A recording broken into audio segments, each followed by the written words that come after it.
সুন্দর একটা ছেলেকে দেখে বিয়ে করব, অনেক কিউট হবে, অনেক বেশি ভালোবাসবে আমাকে। আমি যেন রাগ করলে আমাকে রাগ বারবার গিফট নিয়ে আসে, আমার জন্য ফুল নিয়ে আসে, চকলেট নিয়ে আসে। টাকা পয়সা দিয়ে কি করবো? টাকা পয়সা তো আমিও কামাতে পারবো, আমার টাকা পয়সার দরকার নেই। পূর্ণ পকেটে আমি তার সাথে থাকবো, তারপর আস্তে আস্তে না হয় একসাথে টাকা করবো, সমস্যা কি, বাড়ি করবো তারপরে।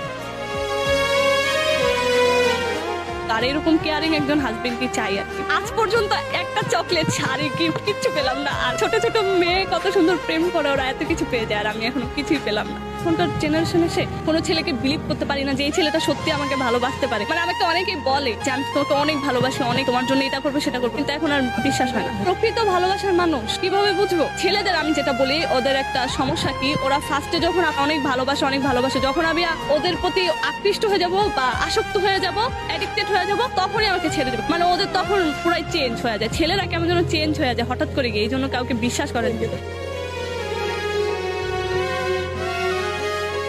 আমি আমার কত ফ্রেন্ডকে কান্না করতে দেখেছি আমাদের সামনে এসে।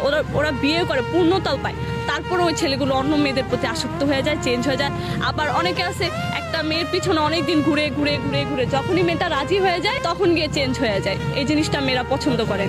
এটা আমি ছেলেদের উদ্দেশ্যে বলি, তোমরা তোমাদের যে মেয়েটাকে ভালোবাসো বা যে মেয়েটা তোমাকে ভালোবাসে, ওই মেয়েটাকে একটু কেয়ার করো। তো এইটুকুই চাই। তুমি ওকে কি করেছো? এতদিন ওর পিছনে ঘুরেছো, এতদিন কি চেয়েছো? যাতে ও তোমাকে সময়টায় ভালোবাসুক, তুমি যেই ভালোবাসাটা চেয়েছো সেটা